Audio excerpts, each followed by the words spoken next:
Les femmes entreprenantes sont aujourd'hui de véritables piliers du changement. Elles osent, innovent et bâtissent parfois dans l'ombre, mais surtout avec courage. De leur créativité, leur persévérance et leur détermination inspirent non seulement les générations futures, mais aussi participent à l'économie du pays. Voir que les femmes peuvent aller de l'avant, peuvent réussir, peuvent entreprendre. Le message qu'on souhaite adresser aux femmes congolaises, c'est surtout qu'elles doivent croire en elles. Voir qu'elles sont capables d'entreprendre, qu'elles sont capables de faire à ce que le Congo aille de l'avant. Donc tout ce que nous voulons, c'est que le Congo puisse être meilleur. Donc ça commence par nous, les femmes qui sont porteuses de vie. On voudrait vraiment que les femmes puissent croire en elles, croire qu'elles sont capables de pouvoir innover, de pouvoir bâtir ce Congo que nous voulons tous, que ce Congo aille de l'avant. La RTA-OPH salue leur force et leur vision car chaque projet porté par une femme est une promesse d'espoir et de progrès économique.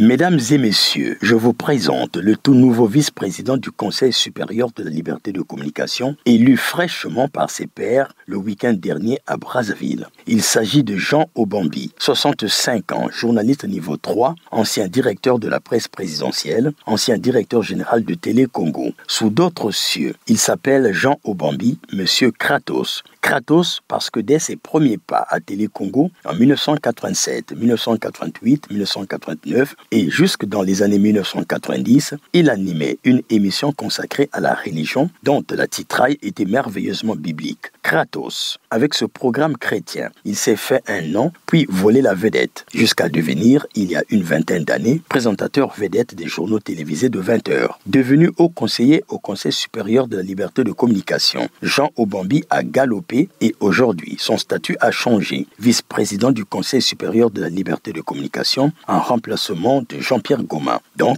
la deuxième personnalité du Conseil supérieur de la liberté de communication après Médard Milandoun Songa, nommé à peine 3 semaines par le président de la République, président du Conseil supérieur de la liberté de communication par décret 2025-340 du 7 août 2025 en remplacement de M. Philippe Mvou. Vous savez que le vice-président supplée le président de l'institution, lui apporte son apport dans le développement et dans les bonnes manières, dans la tenue du fonctionnement du Conseil supérieur de la liberté de communication. C'est le devoir qui m'est imparti, celui d'être le meilleur des conseillers du président. Tous les agents de la RTA-OPH saluent, la main sur le cœur, cette ascension de leur confrère Jean Obambi. Monsieur Kratos, confrère, reçoit nos félicitations et ce plat d'admiration est à vous. Bonne chance et succès dans vos nouvelles fonctions.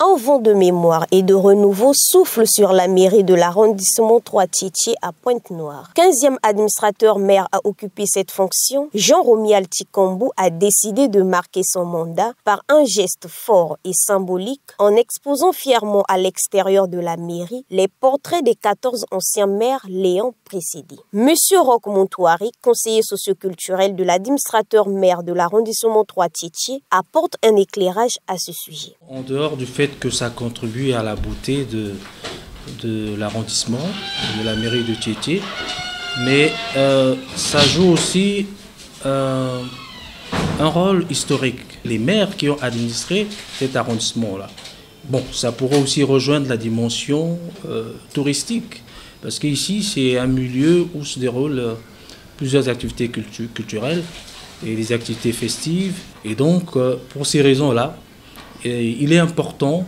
n'est-ce pas, de créer ce cadre attractif et qui, bien entendu, joue aussi un rôle historique et peut-être même touristique. On devrait améliorer le cadre, on devrait donner un certain rayonnement à ce cadre-là, justement pour susciter l'adhésion, la participation, la visite d'autres personnes, parce qu'il y a certaines qui viennent pour solliciter l'espace afin d'organiser des cocktails, des dîners, des réceptions.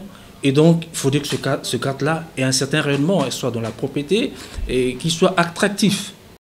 Ces images ne sont pas de simples photos, elles racontent le parcours de ceux qui, chacun à leur époque, ont contribué au développement de la mairie de Tiétié en les présentant au grand public. Mais ce n'est pas seulement la mémoire qui est mise à l'honneur, la mairie elle-même affiche un visage nouveau, plus accueillant et plus propre à l'intérieur comme à l'extérieur. Une idée rénovatrice, non seulement pour l'esthétique, mais aussi pour l'efficacité administrative et le respect du citoyen. Autre initiative noble, le contrôle du port vestimentaire des agents municipaux et visiteurs. Le maire veille à ce que chaussures et tenues soient conformes aux exigences des lieux. Une règle clairement affichée à l'entrée de la mairie. Un constat a été fait par l'administrateur maire que ceux qui y arrivaient venaient parfois avec des tenues indécentes, des tenues non appropriées, en sandales, en culottes, en bras cassés, etc. Et c'est pas décent. Et donc il fallait bien mettre de l'ordre, assainir cet aspect de choses-là. D'où il a été exigé que pour y accéder, il faut avoir une tenue décente. On ne peut pas accéder dans une mairie, en tout cas la nôtre, ce sont les instructions fermes de l'administrateur maire. Vous ne pouvez pas y accéder en sandales, en tenue vestimentaire qui laisse à désirer, n'est-ce pas, qui à simple vue ne communique pas la pudeur, ne communique pas, n'est-ce pas, les valeurs morales. Et donc il fallait bien ça, et ça, je pense bien que c'est une très bonne réflexion. Le visage actuel de la mairie de Tiétié est un exemple à suivre pour tous les Ponténégrins. Monsieur le maire a eu raison de créer un label Tiétié Bunkete.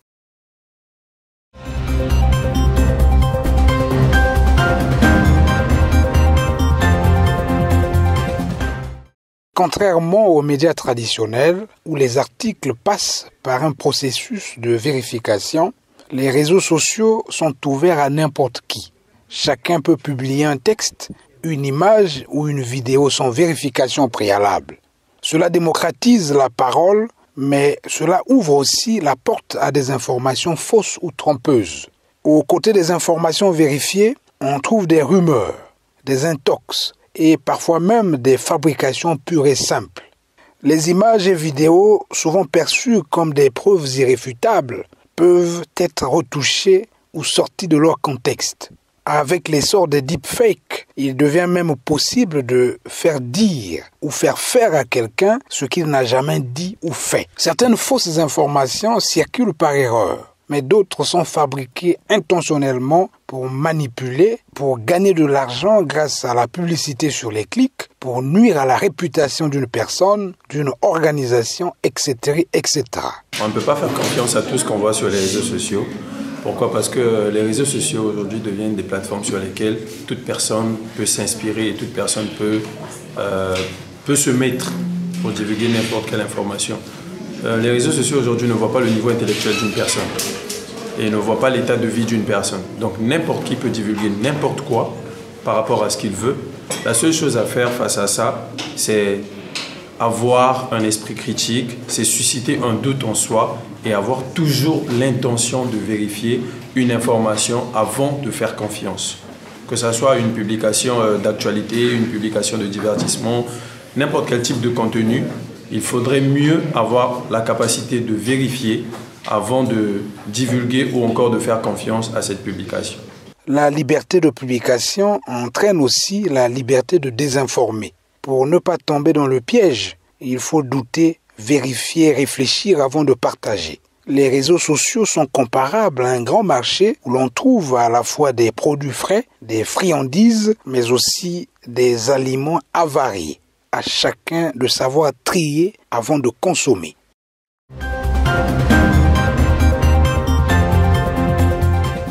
Présents en grand nombre, les frères et sœurs de l'association Luzolo Amour au PH ont offert le fruit de leurs lèvres, la louange à l'Éternel Dieu, le dimanche 17 août 2025 au siège interdépartemental du mont Ararat. Cette cérémonie s'est tenue sous la direction de la sœur Kulunga Divine Annonce, membre de l'OPH. Dans son propos introductif, la sœur Kulunga Divine Annonce a invité les frères et sœurs à éradiquer la haine et à mettre en pratique l'enseignement sur l'amour sincère du prochain. J'ai comme l'impression que quand on a dit Luzolo, Mais même hors l'église, la haine qui n'a pu dominer qui est plus que même l'amour. Pendant que Nzambi yana me demandé beto kuzola sana entre nous. Mais vu que moi lango me kumne chakubaluka, donc me kuma kuyina masa ku dominer luzolo. Mais Dieu nous demande l'amour. Interrogé par nos reporters, Cédric Lumwamou s'est exprimé en ces termes lors de cette cérémonie. Le dimanche, c'est le sabbat de l'Éternel. Et Dieu a écrit dans la Genèse, chapitre 2, du verset 59, que nous pourrons faire tout ce que nous avons besoin de faire durant la semaine. Nous pourrons faire tout ce que nous avons à faire, mais le dimanche lui est réservé. C'est le sabbat de l'Éternel et pendant ce jour, nous n'avons à vaquer à nulle autre chose si ce n'est aller glorifier l'Éternel. C'est une science de louange, richissime en enseignement, notamment la prédication qui nous a bien nourris. Le thème portait sur le fait que Guillaume Lufositikwabo ne dépend pas de lui-même, mais qu'il est téléguidé. On voit bien que Jésus le Christ croit que Dieu, la Bible le testifie, mais nous rencontrons bien de versets, nous rencontrons bien de péricopes dans lesquels il dit tout ce que je fais relève de mon Père. Et Émile étant le fidèle continuateur de sa mission secrète, n'est pas à côté de cette loi-là. Tout ce qu'il fait émane de Dieu, parce que c'est lui qui témoigne. Il est le témoin en fait de ce que Guillaume Lufositikwabo fait. Et le témoignage d'une personne est recevable grâce à la déposition de deux au moins témoins. Et cela nous fortifie, cela prouve à suffisance que ce qu'il dit, ce qu'il fait n'émane pas des affirmations humaines, mais que cela relève de la vérité, mais alors de l'absolue vérité. Cette séance de louange et de glorification, qui a connu une forte mobilisation, s'est déroulée dans une grande ambiance.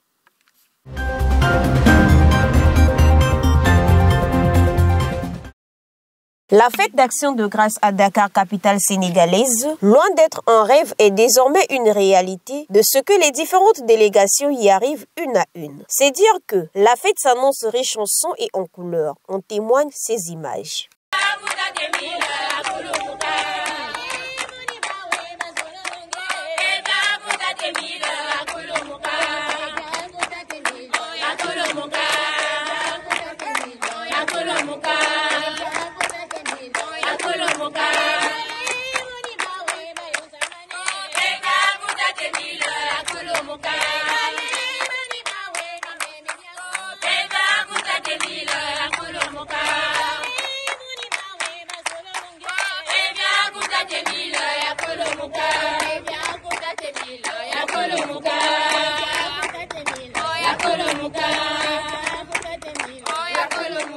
Les enfants de la deuxième nation ont repris leur bâton de pèlerin pour cette fête d'action de grâce, question de porter haut les idéaux de paix, de fraternité et d'amour partagés avec nos frères du Sénégal.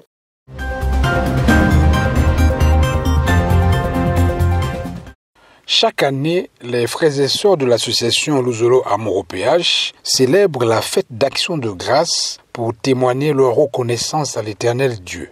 En effet, ce n'est qu'en cette 4e génération que Dieu a accordé à l'humanité toutes les richesses que recherchaient nos ancêtres Abraham et bien d'autres. Le 12 mars 1996, à 2h35, Dieu a accordé à l'humanité la vie éternelle. Le 12 septembre 1999, à 0h, il a accordé sa vraie paix et le 20 mai 1992, sa grande et terrible lumière. Alors, quelle plus grande richesse sur terre, sinon celle de voir Dieu implanter sa demeure en Afrique? Quelle est cette richesse qui dépasse la vie éternelle accordée le 12 mars 1996 à 2h35 et la paix accordée le 12 septembre 1999 à 0h? Face à ces grâces, un appel retentit. Acclamer le Seigneur, garder ses principes, lui rendre gloire et honneur et balayer nos maisons, c'est-à-dire se détourner du mal sous toutes ses formes, comme l'a souligné Guy-Émile Lufositikwabo, grand maître de l'OPH, dans un message audio dédié à cette fête. Acclamons le Seigneur, le monde entier, car Dieu nous aime tous. Il nous a donné sa grande et terrible lumière du monde entier. Il nous a accordé ou donné la vie éternelle. Il nous a donné la paix, sa vraie paix. Les dates ont été communiquées de tout ce que je viens de citer plus haut. Il ne nous reste qu'à nous, les hommes de la terre, de balayer nos maisons, garder ses principes et lui rendre gloire. Sinon,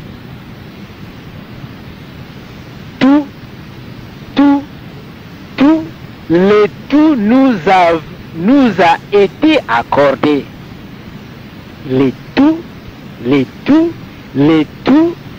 tout nous a été accordé.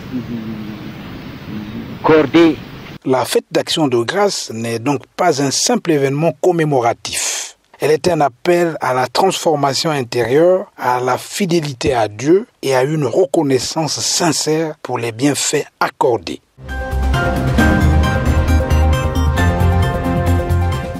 Quand l'homme commence à tomber dans la tiédeur, alors il craint le moindre travail et reçoit avidement les consolations du dehors. Mais quand il commence à se vaincre parfaitement et à marcher avec courage dans la voie de Dieu, alors il compte pour rien ce qui lui était le plus pénible. Nous ne devons pas trop compter sur nous-mêmes, parce que souvent la grâce et le jugement nous manquent. Nous n'avons en nous que peu de lumière, et ce peu, il est aisé de le perdre par négligence. Souvent, nous ne nous apercevons pas combien nous sommes aveugles au-dedans de nous. À de mauvaises actions, souvent nous donnons de pires excuses. Quelquefois, nous sommes mus par la passion et nous croyons que c'est par le zèle. Nous relevons de petites fautes dans les autres et nous nous en permettons de plus grandes. Nous sentons bien vite et nous pesons ce qui nous souffrons des autres. Mais tout ce qu'ils ont à souffrir de nous, nous n'y songeons point. Qui se jugerait équitable soi-même sentirait qu'il n'a droit de juger personne sévèrement. L'homme intérieur préfère le soin de soi-même à tout autre soin. Et lorsqu'on est attentif à soi, on se tait aisément sur les autres.